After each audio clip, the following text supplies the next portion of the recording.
Okay, I think we should be live in about 2 seconds from now. Yep, we are live now. Hello, everybody. Very good evening. If you are in India, if you're listening to us from different geography, good morning, good evening. Thank you again for tuning in to our expert talk series called AI in Action. As always, we have been, having the elite domain experts, the heads of different departments, talking about their experiences, sharing their insights about how AI transformation is being perceived, executed, and sharing their real world insights with everybody. Today, we are honored to have Mr. Sanjay Bajaj, who is head of procurement at Sindhu Hospitals. Earlier, he was group head, vice president, purchase department at Rainbow. Prior to that, he was heading purchase at Yashoda Hospitals, and he has a distinguished career over 20 years, looking at various procurement functions and innovations around that. So, thank you so much, Sanjay ji, for joining us. Thank you, Prashant, for inviting me. Great to have you. We, as always, we keep talking about how AI wave is so strong. The innovation is moving at a rapid pace, and how the transformation is really helping different business units. So far, we have seen various waves of digitization, which brought about a transitionary impact into certain set of departments, and it trickled down slowly across various other departments. The whole agentic AI wave is slightly unlike others, right? Where all the departments are able to look at innovations at a rapid pace in their own expertise, in using their internal resources, taking help of external vendors, and so on and so forth. So I think we have been overall seeing the rise of AI, which is rapidly transforming procurement. And prior to this, we've largely seen procurement as a department which was more of a tactical or a transaction focused function, right?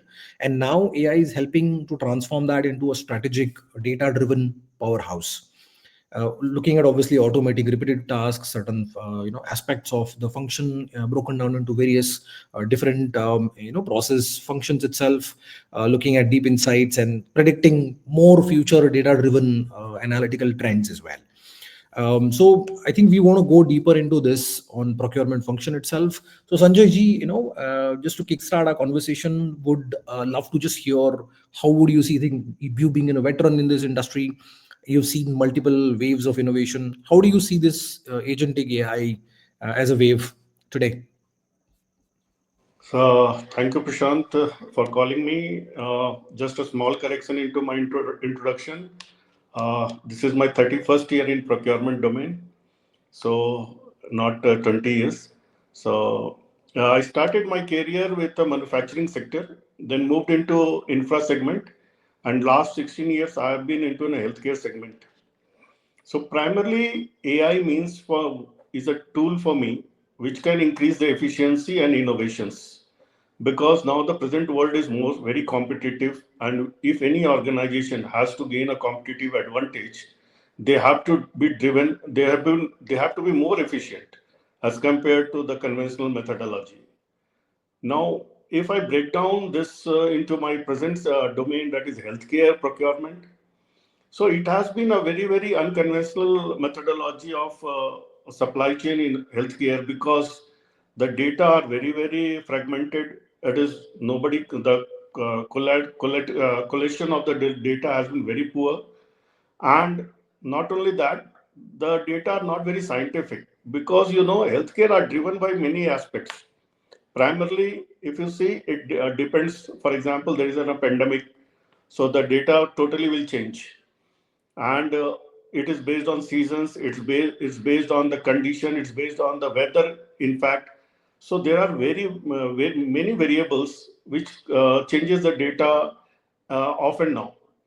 So it has been very difficult task for supply chain professional in healthcare to predict and do a predictive analysis as to how to manage the inventories, because inventory in healthcare comprises of around 25 to 30% of the total cost of the business, because there are two major variables in the healthcare business. One is a manpower, other is a materials. So material being a big component, that is around 30%. So it is like a big chunk where a lot of AI tools are helping now. and the challenges in healthcare are quite more than any other segment as compared to say manufacturing, because manufacturing is there is a now there is a setup which is now there that has to be carried forward based on the volumes, but in healthcare the predictions are totally haywire. Today it can be something different and tomorrow it can be different. So if you ask me, I can elaborate on what are the pain points on healthcare. So you Sure. want. Let's. I think we can go deeper into healthcare specific, and I think I love the way you position it into two main pillars of the problem. One is the manpower, so optimizing that, processes around that, and second is the materials, right? So I think both are very interesting key aspects to look at. I think I've lost your video stream. Yeah, you're back. Okay, yeah. Primarily, the main pain points with healthcare SCM was that people were accustomed to work in silos, and the data flow was not there. It was limited to the particular department, and hence a big communication gap erupted, which led to a major breakdown of total supply chain, either in form of huge inventories or in terms of the cost not getting controlled from the procurement point of view, or from the doctor's desires, because a lot of doctors have their own choices of consumables or drugs.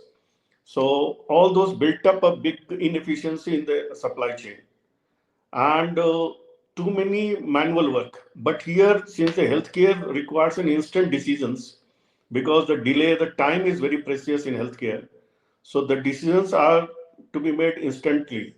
It cannot be delayed and it cannot be put for the future. So once we, though these factors have been crippling the way the things were moving. For example, right from ordering till PO creation, getting the supplies from the vendors, and finally usage to the patient. So the customer satisfaction, ultimately the goal of the healthcare is the customer satisfaction, which was getting jeopardized. And therefore, the inefficiency as such, hospitals were blamed for their inefficiencies. But primarily, it was like there was too much of manual interventions. Decisions were not very accurate, and hence errors were creeping up. So these were the few major challenges which were holding the supply chain to evolve in healthcare. So I think it's very, very interesting perspective. Looking at, let's say, in healthcare specifically, you would have varying degree of requirements from, let's say, doctors, right, or your hospital staff in terms of the various surgery-related equipments, not only just the medicine, and those may vary dynamically based on the season, based on the patient flow, the type of patient that you encounter into. So, how did you go about optimizing your suppliers, right? I'm sure you would have a set of suppliers who are already onboarded or as vendors who are supplying you materials. How did you manage that inventory, or how did you manage that, the PO being issued? How did you optimize that? So what we did is we collaborated with the vendors. That was my first step as a SCM head. We did not treat our supplier as a supplier. We actually, frankly speaking, I named them as associates. So once we call them associates, I make them as a part and parcel of our hospital. And data sharing was my main aim. What we did is on a frequent level, we started sharing the data of our hospital consumption with them. And in turn, what we expected them to maintain inventories on our behalf so that we are light in inventory, our working capitals are not blocked, and the vendors are efficiently supplying us to the extent just in time.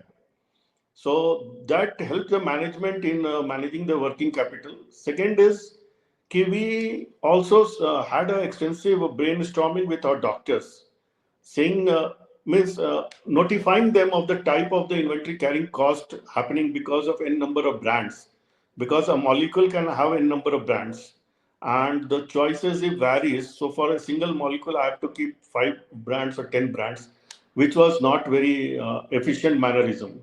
So we discussed with all the consultants. We said, no, see, this is the problem area. Please help us in identifying few brands only, which can serve the patient in terms of clinical outcome and help managing inventories. And believe me, this collaboration helped us, and to the extent of bringing down the inventory to the extent of 30 to 40%. And the redundancy in the healthcare in inventory also was reduced. Many stocks were going like near expiry or expired stocks, which was like a waste of money. So we had to curtail that, and finally we ended up into cleaning up our system and making the things. It's purely by if I tell two words, one is the communication, other is the data exchange. That helped us in a big way. Very interesting. I think communication would have it because it was proactive communication. That was much more helpful for you to be more optimal, as well as your supplier and supplying vendors, right? Who could kind of optimize their own outflow and ensure that the goods are available whenever they are ordered. It's a very interesting perspective to kind of look at. Second, so I'm like, what kind of scale of vendors did you engage in this scenario? What was the volume of vendors that you had? The volumes were great. Do we see various categories are involved? For example, there are major components is a biomedical equipments are there, instruments are there, drugs and consumables are there, and other non-medical peripherals are also there. So it gets into say per annum cost. If you tell my spend analysis, it will be around say 500 to 600 CR per annum. So that is the kind of volume we are handling. We are still handling, and that will further grow. Very So interesting. So then, in case of so when you are invoicing your vendors, I think one of the challenge I keep hearing from a lot of procurement heads is that there are so many diverse items which are a part of the invoice, right? And PO, it has to match, saying, have you delivered the items that were agreed upon to us, right? As per the PO, is there a quantity difference? Is there a material difference? Did you deliver the full or partial order? How did you look at solving this challenge digitally? So, just for your information, in drugs itself, we have around 12,000 to 15,000 SKUs. So, that is a very big chunk of SKUs what we are handling at hospital level. And every person has their own item description into their database. And that creates a big problem. For example, if I'm writing, say, paracetamol, somebody else nomenclature may differ, and so my PO and the invoice nomenclature will differ, and ultimately the GRN will be stuck up for the want of clarification. So there we aligned with our vendors. We shared our database with them and insisted to them that whatever the invoice they generate should align with our nomenclature. And in fact, if they can carry my material code, it would be wonderful because that will eliminate the chances of confusion, and the clarity will be there between all the documents, right from my PO to their invoice to the delivery challan and the GRN, which was a big challenge.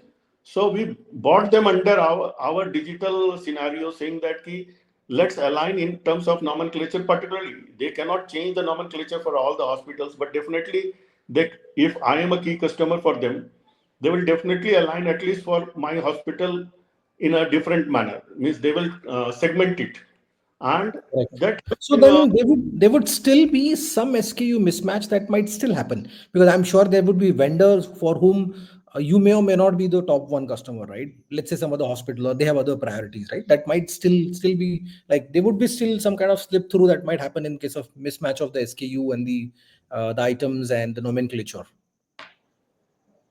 Yeah, you're true. So it happens, and for that only the AI plays an important role, which aligns the mismatched item into the proper segment and helps the persons who is in the stores to ensure that the if there is a mismatch also, but still these both are the same, and so they can go ahead with the GRN. So this type of earlier it was a manual intervention. Now the AI is helping us in correlating the things. So can you go a little deeper into this? How are you using AI so that other leaders can take some cues from your experience and insights here?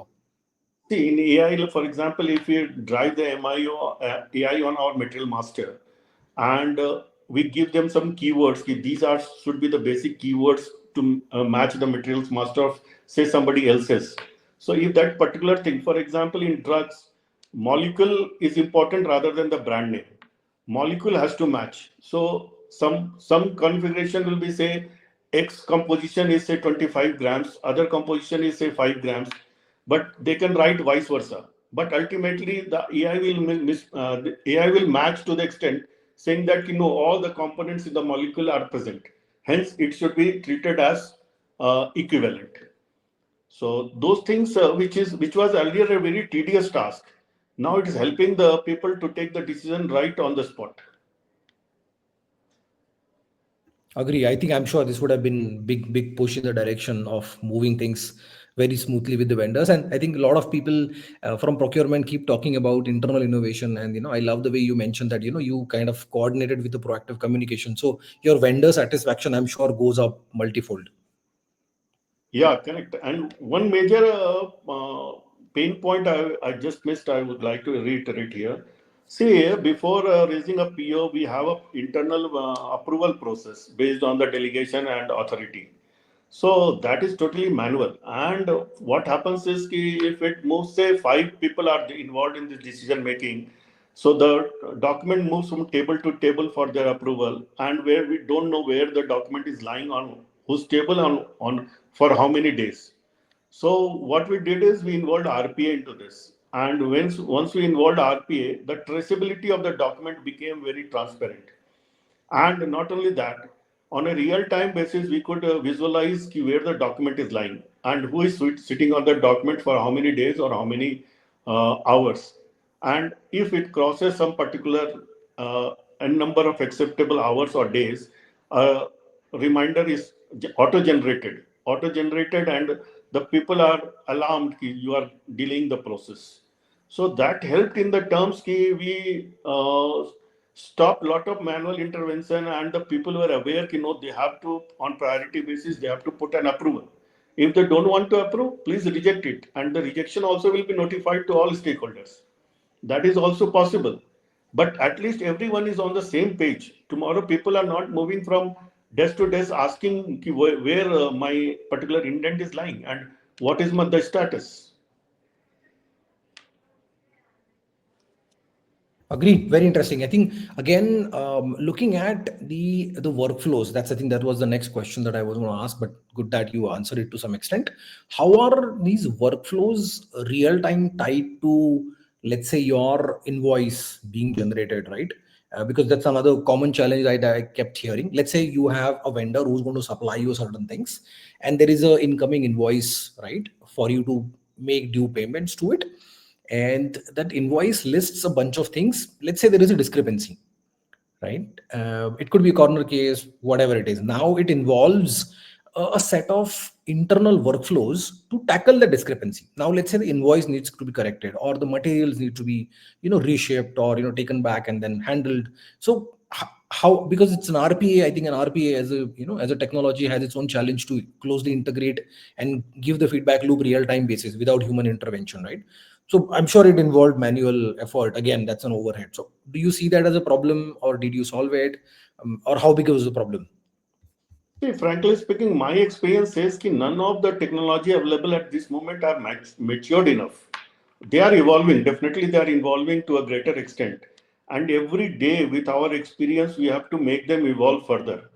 So, what happens is that when we inculcate a particular technology in our area of work, every day we face a new challenge as far as technology is concerned, and then we sit with the tech team to get it further evolved till the level of maturity, because I don't think it will ever reach to the level of maturity, because every time the desires will increase.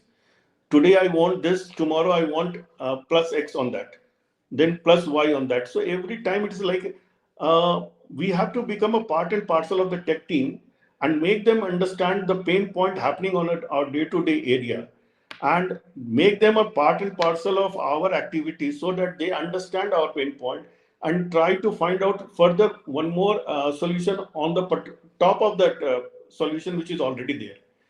For example, we are using SAP as an ERP. It is a very big, a very good tool. It is world acknowledged tool. But despite that, there are certain limitations also there. Certain MISs which we cannot generate directly from them. So we involve RPAs, we involve AI, so that a ready made some MIS are auto generated, and at a particular time it is just uh, pushed to the concerned people, because a top management will not like to see the detailed MIS or detailed data sheet. They would like very crisp one. For that, the separate data sheet will flow. For the users, separate data sheet will flow. But ultimately, all fetching will happen from the same place. So all this, I feel a lot of evolution is going on, and further evolution is required based on day-to-day pain points.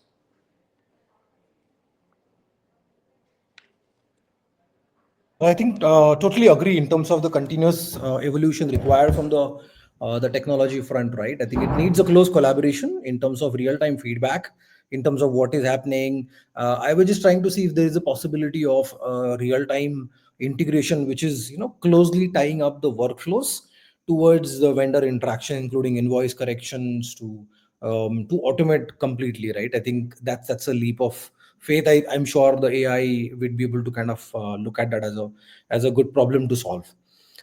Taking this conversation to a different level, I think you talked about the materials, right?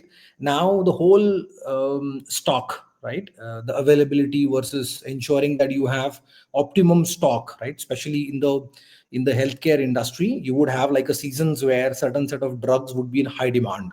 Let's say come monsoon, you might need a lot more dengue related things, lot more a fever, cold, cough. This could be the common things, or it could have certain other seasonal requirements, right? So how do you look at optimizing the stock using AI? Have you thought about it, or what are the ways that you would recommend other procurement leaders to think about this problem? See, we as a hospital are practically an end user of these consumables like drugs or consumables, but primarily the manufacturers are also in the same page as we are. They are also aware about the dengue season or about the other seasons or other pandemic. Definitely, they are also geared up for this type of change in the environment.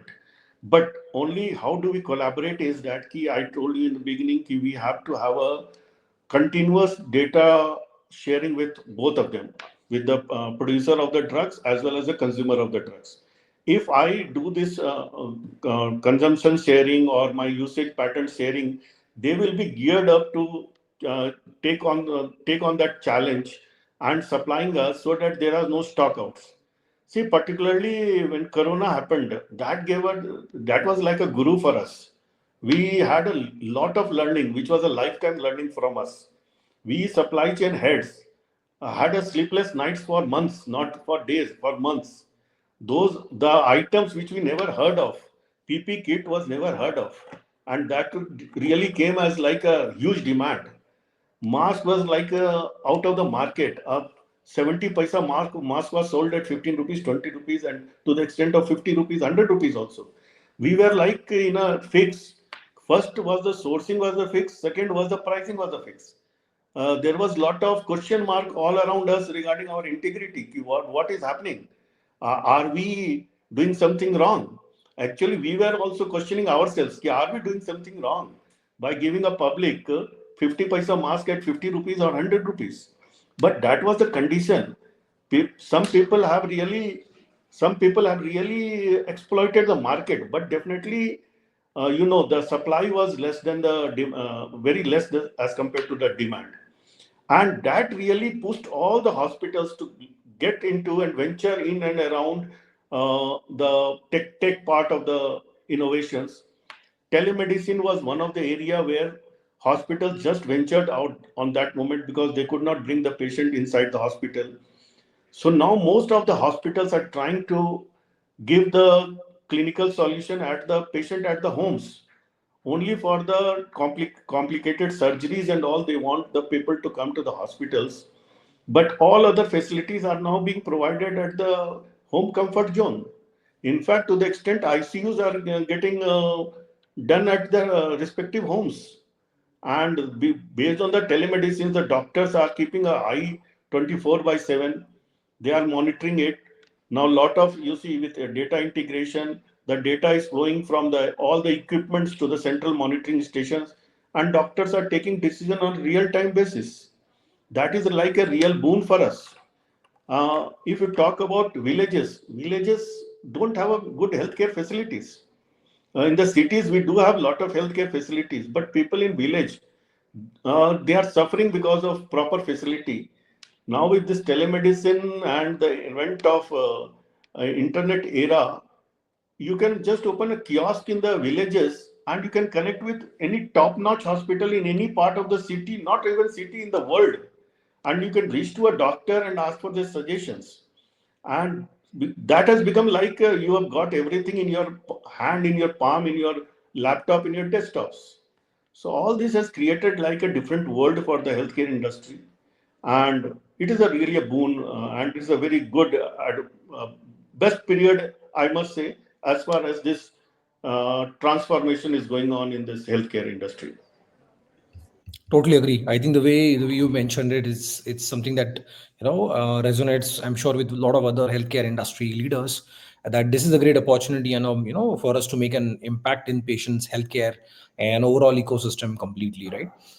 Coming back on so I think you did mention the challenges of the stock forecasting, and obviously there was Corona was a black swan event, right, where I think nobody predicted it. So I'm sure it had its own ripple effects in terms of optimizing the whole supply chain, right?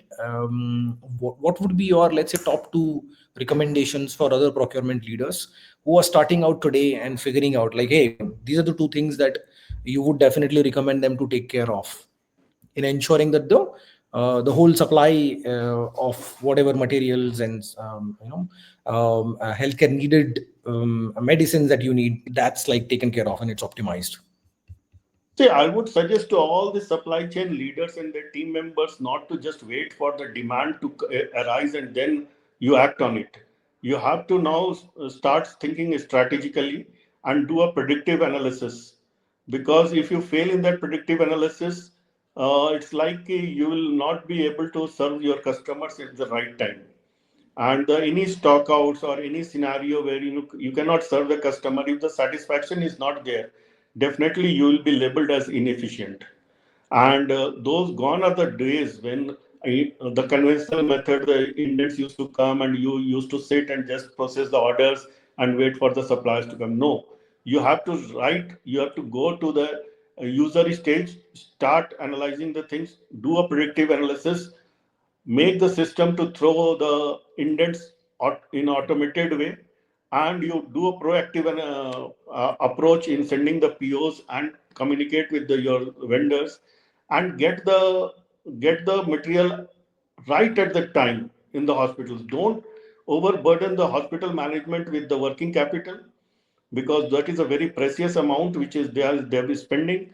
Try and collaborate with your vendors in terms of they should manage your inventories, because ultimately you are giving them the voluminous business, so they should support you in terms of holding your inventories.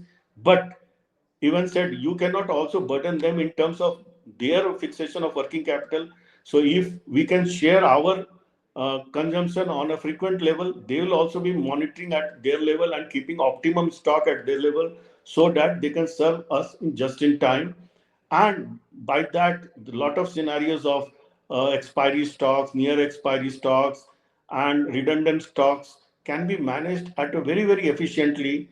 And believe me, you can save at least 30 to 40% of your inventory carrying cost by using these mechanisms. That's a great trip. I think if somebody can save 30 to 40%, that's a huge saving.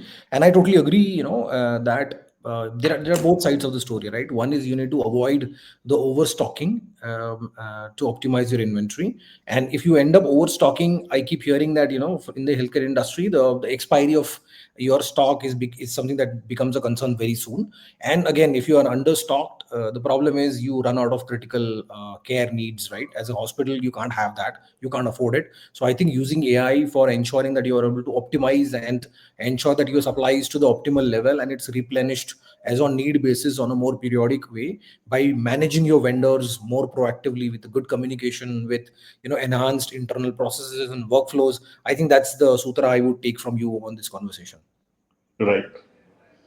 Awesome. I think it was great to talk to you, Sanjay ji. I think, I just want to have two very small minor questions. I know, you obviously work for hospitals, so I don't want to take a lot of time from you. The second last question from me to you would be, in terms of AI, what are the top, let's say, two innovations that you yourself are bullish? Because obviously, see, you talked about digitization on workflow, supplier management, and so on and so forth. Where is AI? What AI is actually underplay in your own environment? That's my first question. Yeah. So my take will be I want all the mundane jobs to be done by AI. I don't want in future the people, manpower, the whole human resources should not be wasted in doing mundane works. They should be taken over by AI. Only the people should be involved in doing strategic thinking and how to improve the efficiency. Otherwise, if by doing all these regular jobs, I think that is a pure wastage of the costly human resources. Yeah, I think that's a great way to put it, right? If you can't put AI to optimize your intelligence and obvious tasks that human would be repurposed to do something a lot better in the environments, right? And obviously, see, I think one of my earlier panelists talked about how the computerization helped us from doing clerical and mundane simple things. AI is basically taking us to the next wave of transformation, and I think it's a great time to be here, witnessing this and having that implemented as we speak because of the speed of the whole integration possibilities. See, Awesome. Second last question. Yeah, clinically, if you ask me, there are two major sectors where the job is in real danger. Is that radiologist jobs as well as diagnostic jobs, because Mhm. these jobs which are very much data driven, and in future I foresee these two departments will be taken over by AI in terms of interpreting the images and throwing out the clinical outcomes of that and suggesting what can be the way forward. So these two areas are really the doctors are really at a level where they have to follow the AI, otherwise they will be perished out of the system. This is what we are foreseeing. Future holds this diagnostic and radiology in the hands of AI only. Yeah, and I think because it's data driven, it might become very, very interesting to eliminate human bias as well, right? And not only just doing the clerical tasks. It's I think one of the biggest challenges I keep hearing, that the human bias actually leads to a lot more chaos, and especially the critical work environments like healthcare. You can't afford to have an error, right? Let's say somebody has an X-ray and then interpretation goes wrong. Somebody does a specific test and the interpretation goes wrong, right? Like that could have a catastrophic effect on this. Yeah, I think in fact this was my next question. How do you see the impact of AI in the people there? But you proactively answered it. So I think I'm done from my perspective. I think there are some comments coming in as well, but in the interest of time, I'm going to skip them. Any passing thoughts to other procurement leaders, Sanjay ji, on this? No, I would only tell all my fellow colleagues to just concentrate to see to increase the efficiency of organization. You use any tools, whether it is an AI or a blockchain or a RPA, whatever. But ultimately, you have to get into this maze. I call it a maze now because it is unresolved. There is no end of that. You have to go on walking and creating the way forward for yourself. And I will tell you कि you will gain a very good results by using the digital developments in the world. Great. Thank you. Great having you, Sanjay ji. I think your perspective was as close to an expert session that somebody from procurement would love to hear. And great insights on what you've really implemented, what kind of challenges that you've seen. You did talk about the pandemic, you did talk about the workflows, you did talk about the future, how AI could impact. So I think it was great to have you. Thank you. Thanks a lot for inviting me. Thank you. Thank you. Bye. Have a good day ahead. Enjoy your Thank weekend ahead. Bye bye.